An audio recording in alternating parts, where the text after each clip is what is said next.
Welcome to the Winks and Nudges podcast, where it's all about Jesus, His Word, and the creative stories He writes in people's lives.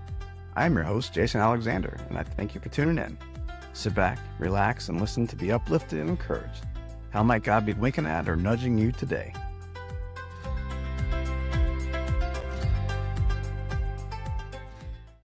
like to welcome my buddy, Bill. Bill, Hello. It's so good to see you. Thanks for joining me. It's a pleasure to be on here. I'm glad you asked me. I know I've just loved you for so many years, just being a good friend and a good, how should I say, speaker to my ears of joyous humor. That's what I try to be. I could get up there and be like Ben Stein. Today we're going to talk about Jesus. No. Yeah. When I went to seminary, they said, if you want to make a young pastor feel bad, record him and let him listen to himself. So if you say I did good to your ears, that's make the seminary pastor feel better too. Oh, that's good. I'm glad I could help you out in that arena. So that just rolls right into it. So why don't you tell us a little bit about yourself? I've been in Virginia for 40 some years, but I'm still considered a Connecticut Yankee. And this Yankee mouth won't say things like the Y word. You guys, anyway. But I've been in Virginia for 40 some years. I'm from Connecticut originally. I know I talk too fast, so if it goes through this and you have to watch the podcast a couple of times, you'll get used to my cadence. There's editing. I can slow it down. Anyways, I'm the pastor of Whale Baptist Church in Ligdom. In case you want to know what the next biggest town is, it's Culpeper. Where's that? Next biggest town. I'm also an engineer. I work for a company called Aerojet Rocketdyne. We make solid propellant rocket motors. I've been there basically since 1980 when I moved down here. Been working with them for a number of years now. And that's who I am. But it's not who I am. It's what I do. Who I am is a child of God. Yeah. Who I am is hopefully a good father to Amanda and Wesley. Who I am is hopefully the husband that I'm called to be by the Bible to Sherry. That's who I really am. That's who I really want to be too. I love that. And that just rolls into my next question. It's all Jesus, right? That's where that comes from. So what point in your life did you accept Jesus into your heart? And how did you come to know him? I grew up in a Catholic home. And I was a terrible altar boy. Another story for another time, maybe. But that was the introduction. Now, it was done a little differently. And I told somebody one time, how'd you become a Baptist minister? To me, I said, well, do I believe that becomes the body of Christ? I said, no. I said, do I believe I have to go to this man for forgiveness of sins? I said, no, and you're not Catholic. And when I met Sherry, going to church for her was not going to church. It was like she enjoyed it. I said, hey, can I come with you? And then I had to get her some smelling salts to wake her back up again. What? And I started going there. And then we had a fellow named Vernon Needham was our Sunday school teacher for at that time, young adults, God-led man. And Mike Gray was a pastor, nice guy, good pastor. Good pastor. Yeah. Anyways, and I learned more. And one day, it was December 20th, 1989. If you don't know what day you were saved, I always wonder that because I know my birthday is because it's a big date. I know when this date is because it's a big date. And I picked Sherry up at work. She was teaching at a underprivileged, for lack of a better term, school down in Alexandria area. And she was telling me that some of the kids basically had nothing. Now, we didn't have hardly anything ourselves, but comparatively, these kids had literally nothing for Christmas. And we're coming down 395, getting off at Edsel Road. I'm going to get my goosebumps here again. I said, God's blessed us so much. And I said, it's about time that I really give something. And here they come. So I can't let you can see them on there. Off the exit, I said, I felt it. I felt it right there. And I said, I need to go. So we got off Edsel Road, went over to her folks' house, which is not too far away in Annandale, talked with her dad, who was a deacon at the church, went to the sinner's prayer. And that's when, Jesus became real. I had this faith, I think a reasonable faith anyways, but not a strong one. When I was at University of Miami, there was Father Hogan down there as a Catholic priest, strong Christian man, helped me a lot when I was down there. But it wasn't until that moment, it wasn't until my wife, not my wife at that point, Actually, yeah, she was. I'm sorry. Started taking me to where she was going, and I understood some things that God became, for lack of a better term, really real to me then. I leaned on it before, but this was different, and I could feel it. So I love hearing when people experience that. So what was there one particular moment, do you remember, that it just hit you? Yeah, that was it. It Yeah. was, I really honestly was on the exit ramp from 395, getting off the Edsel Road thing, getting Edsel Road, and it hit me. And it's, I literally, there was a Crown gas station there and something else. I don't know if Crown even exists anymore. And I had to pull off and stop for a second because Mhm. I was like, this is real. This is not TV script. This is not, oh, I'm just saying this because I'm trying to impress the girl over here. No, Yeah. that's when it really just clicked. Mm. And Sherry was there with you. What was her reaction? No, it was like more tears almost. Yeah. Because she had accepted the Lord years before and had been baptized and all that. And for me to say that, she knew my background from what I grew up in and what have you. Oh, excuse me for my dusting myself here. No, but there was tears in her eyes and tears in mine as well during this time. So, I love that. Such a beautiful moment.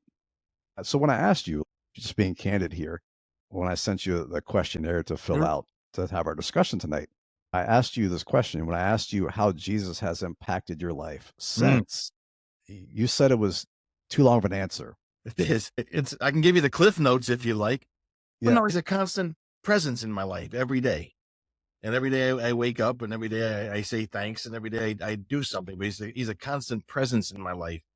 And I try to be that person that's a good mouthpiece for it. And I don't always succeed. Let's not kid ourselves. Yeah. But he's a constant presence in there. He's a constant presence that keeps, as I said, to slow my roll a little bit when I get too excited. Whoa, hey, big boy, slow down there a second. And when times aren't as good as they can be, we all have those things. People will look at me and they say, how do you keep praising God? How do you keep going to church? How do you keep doing what you're doing when these things are happening? And one of my favorite things is to say, only things of value get tested. We don't test gum wrappers. We test diamonds. At our plant where we work, we test rocket motors that some soldier's going to put up right next to his head and pull a trigger. We don't test only things of value get tested. So I think if God's testing me, I must be something of value. I love that. I just had to soak that in for a second, because when you think about it, that's the beauty of the Lord, and that's how he looks at us. He looks at us. He looks at us and he values us. We are his diamonds, it's so to speak. That's one of the things that really stuck out to me when you said that we are only things of value. Yeah. Only things of value are tested. And that makes me think of my walk as well. And I go back and I start thinking, like, wow, I look at the times that the Lord was trying to teach me something and to take me through something, to test me, but more to show us that, hey, I'm here with you, and there's nothing that I won't get you through. It's funny because I say that some people say, I've heard pastors say, before I was going out at night, I was staying out all Fridays, all Saturdays, and all these women, I was partying, all this stuff. Then I met Jesus, and I don't do that anymore. Oh boy, give me some of that. I want more of that, please. That's not the way it's supposed to go. If you're out and you're not being tested, are you valuable to God's eyes? Yes, but you don't know it yourself yet. And the devil has you. Nothing's gonna happen to you. Leave Jason alone. I already got him. The minute you get close to God, oh, hold on, we lost another one here. Throw some stuff on him. Let's go. So then we get tested, and things that used to knock me off my perch years ago, now I just laugh at it. I told you before. I said, now devil better come with something stronger than that. Like, what's your best shot? Is that all you got? Yeah. You've done that, but you've done that before. Yeah. You've done that before. I'm on to you. Yeah. So that's some great encouragements, and we'll even get to that a little bit more later. But so finally, let's just chat about why you're here in the first place. What I love, excuse me, what about this podcast is it's really about God's stories and how he's worked in our lives. And I just so love this story, and I just can't wait for you to share it. When I ask people, like, what's your favorite God story? And this is where I ask you, Bill, what's your favorite God story? I tell them both. You can tell them both. Mike's story is 1988, and I'm working out. I have the same number of inches, but they've been redistributed now. I'm working out holiday spas in Loman's Plaza in Falls Church. I would go there after work, and I was working out there. And I met this guy named Tom. And he and I became friends. And one day he was going into the shower when I was getting ready to leave. He says, "Hey, want to get some dinner?" I said, "Sure, where?" He says, "PJ Skidoo. It's down, I know where it is, down 50 down here a little bit. So I'll meet you down there." So sure. So I go down there and I wait. And I wait some more. Never shows up. Well, back then, PJ Skidoo was around 8 o'clock or so, turned into a dance club. So no dinner for me. But I'm sitting there waiting, and in walks this one beautiful blonde girl. Sits down. "I'm taking your friend's seat." Great opening line. Oh, he's not my friend. The window, the parking space outside kept opening up, and she wanted to go move her car. One time it opened up, and the real first line I said to her was, "Hey, your space is open." Excuse me. But anyways, so we talked, and I turned the charm up 10, and I get another date. Well, I go back to the holiday spas, and he's not there. And I said to the other guys who I know, "Hey, where's Tom?" And they go, "Who?" "Tom, this guy, he's this tall, as big." And I go, "Who are you talking about? No one else ever remembers meeting that man. Nobody else but me. I've never seen him again in my life." Wow. But he's made sure that I was at PJ Skidoo's to meet Sherry. Now, the second part of that story, that's still only the first story. Second part of the story was we're engaged to be married, and they were getting ready for our wedding. And I turned, I can't do it here, this way, turning back, looking at her one time. She said something, and she goes, "It's you." I go, "What did I do now?" What did I do? She goes, "No." And she goes, when she was in college, maybe it's still in high school, her boyfriend wanted to get married. She says, I want to go to school. I want to finish my school." And she says, "Oh, by the way, I had a dream last night. I was getting married, and you want the guy." So that relationship was over. He goes, Poor "Who guy. was it?" And she goes, "I don't know. I'd never seen him before until you turned around, and that was the face I saw in my dream, looking that way." Wow.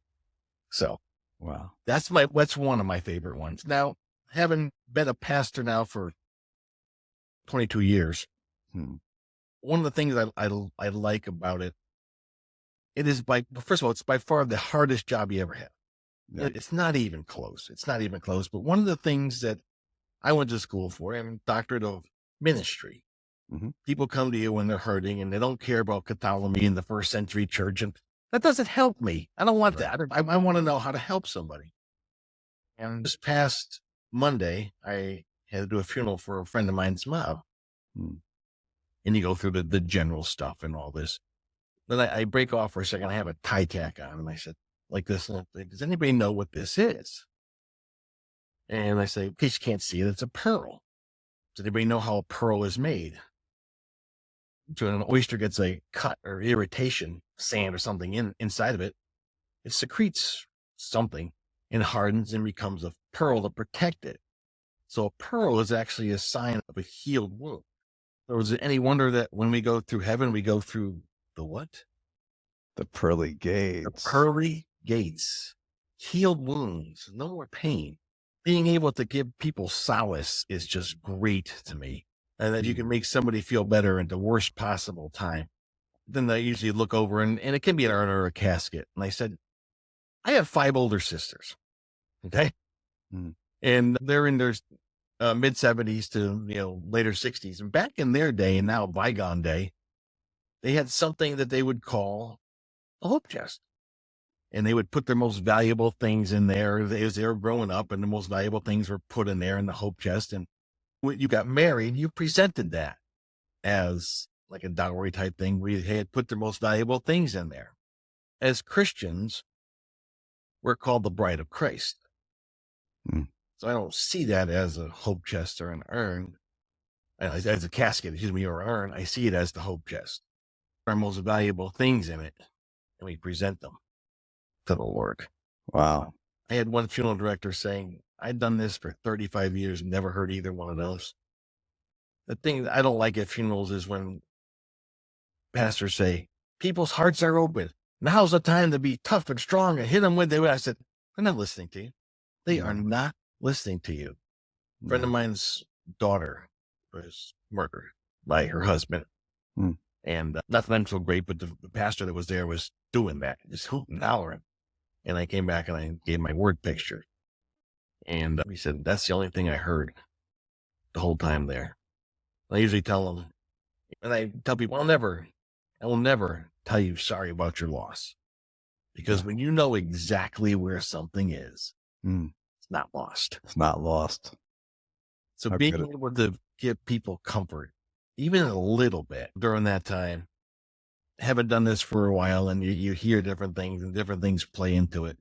My weddings are fine and they're fun. And I did last one I did with my nephews. I got another one coming up with another nephew, his twin brother, actually, coming up in July. But when someone's hurting, seriously hurting, and you can say or do something, I don't want to insult you when I did this. I asked a friend of mine who went to trade school, high school, and one of them was hairdressing and cosmetology. So she has her own job in Connecticut. And when the pandemic hit, and I said, hey, you guys got to be taking it on the chin right about now. She says, yeah. I said, would it be insultive if I missed my, because he couldn't come in, if I missed my appointment, but I sent you the money anyways, just to help you out. I know. And she goes, no, nobody thinks that way. Yeah. I told her, God calls us to watch out for folks and stuff. So she said, yeah, but we were able to talk to her more about what God has done for me and what have you. So, and I love that. And again, it's your heart, and I still can't thank you enough, because that was a tough time. But I will tell you, as tough as that time was, and I don't want to get stuck on COVID, God blessed me in so many different ways. And one of those ways was exactly that. I had people reaching out to me, just caring for me, learning. Like, I had clients that have been Christians their whole life that I didn't know. Yeah. And they were looking out for me. They wanted to make sure that I was okay. And that's the beautiful thing, because before I came to know the Lord 5 years ago, Bill, that wasn't how I lived. It was all about me. It was all about me. And I'm so thankful that God brought me to him. And he brought people into my life like you and Sherry, who you guys were speaking into me before I knew Jesus. And, really? Oh yeah. And it's really neat to look back now, because once your eyes are opened to the Lord and there's reflection time, I call it, he'll take you through, and he'll help you go back and see where people are actually helping to plant seeds and open your eyes. The old footprints in the sand thing. You go back and you remember all the times that he was carrying you, and only the one set of footprints there. Yeah. Yeah. Yeah. I love that. Yeah. So, man, I just love your story, and I love how you and Sherry met, and I adore her so much. She's every time, like I said, I told you the other day, whenever you guys come in, I look forward to it. It's just because just the wholesomeness and love that you guys walk through the door with is awesome. And thanks. Yeah, and I mean that, and that's what Jesus has done for you, and he works through you. His light is shining bright through both you and Sherry. And yeah, I promise you, I wouldn't sing. I'd sing, "Let others see Jesus in you." Yeah. I try to be that, whereas we're called to be salt and light. And by the way, when people are watching this podcast, I don't like looking at me. So if I'm looking sideways, there's a split screen, and I'm looking at Jason, but it looks like I'm looking away from the camera. So just for your reference, I'm not looking to the side, looking at a clock saying, how long? How long? How much longer do I got to be doing this thing? So this is what you guys feel like when I'm up there preaching too long. You get some of these. I love it. So speaking of preaching, I just have one more question for you, and you can take your time. And it's one of those questions that it really is encouraging. Like, we're in a time in this day and age where we need encouragement. There's people out there, believers, people that have given their life to Christ, and there's people that are going to listen to this that maybe that don't know Jesus yet. So my question to you is, what would you say to encourage a believer, someone who, who's accepted Jesus, but also what would you say to someone who hasn't fully surrendered their life to Jesus? Well, during when the Avengers Endgame came out, the whole series of superheroes of the Bible, with Samson obviously being the whole, don't make me angry, you wouldn't like me when I'm angry, and stuff like that. But one of them was Paul, and a little lesser known superhero is Plastic Man. And what Paul says, he can take the words of God, not change them, but form them to a way that touches that person. So I talked to him for a little bit, and usually when you're talking to somebody, they want to tell you something, and I can formulate a response that fits them. And Paul says he can turn it to fit a Greek, he can turn it to fit a Hebrew. He can see. I don't want to just jump in with a canned answer. Right. They'll go, same thing, hear from everybody else. Yeah. And so it's hard to say what I would say to somebody without listening to be able to tailor a response to them. Like I said, I told one guy this right now, and many years ago, we were in a store somewhere, and he was coming in to get a new suit to wear on Sunday because he just got saved that day. And I told him to remember the day. And he goes, well, you remember this day because it's a big, important day, like we were talking about before. And so it's hard to say what I would say. And that's fair. And that's the answer I'd have to give you. I don't have a canned answer. I have a response that's hopefully something that's caring and loving and not condescending. Like, I've heard that too. You got people out there, you're going to hell, you got 1 foot in the grave and 1 foot on the banana peel. No one's listening anymore. Guys with their bullhorns yelling at people. I saw that out in Phoenix one time. No one was listening to him. No one wanted to hear a single word he said. No one wanted to take any of his pamphlets. And so to me, it was like, listen to what their issues are. See if you can have something in common. Hopefully you do. And give an appropriate response that's meaningful to them. So that's how I respond to people. That's such wisdom, because wisdom. I know I just gave you a big compliment. Don't let it go to your head. Oh, it's already too big. But it really is. It's such a great thing for life, just navigating life when you're talking to people. People go through things, and what I've come to understand and learn is people generally want two things. They want to be seen and they want to be heard. And when you can do those things, like you said, and I think it's great that you don't have a canned answer, because it's just a reminder for us to never have canned answers. No, that's not human. The thing that we've started doing recently, and we did it last weekend with Sherry's dad. When we go out to dinner, they'll come with the food, and we told one lady, it was our server, then I said, hey, before you go, we're about ready to pray over our dinner here. Can we say a prayer for you? Do you need some prayer in your life? And they all go, what? Lady goes, yeah, I'm actually, I like working here, but I'd like to find a different career. Fine, we'll put you in the prayer. And the people are just stunned by that. It's right there. And that's one of my favorite passages is, those who wait upon the Lord will renew their strength. And if you look at some of the varying texts and that varying roots of the word, it doesn't mean to sit around and do nothing. The person that brought us our food was our what? Your waiter. Those who wait upon the Lord, those who serve the Lord, who is what he's asking you to do, will renew your strength, and you'll mount up with wings like eagles. Will run. So good. Yeah. That is so good.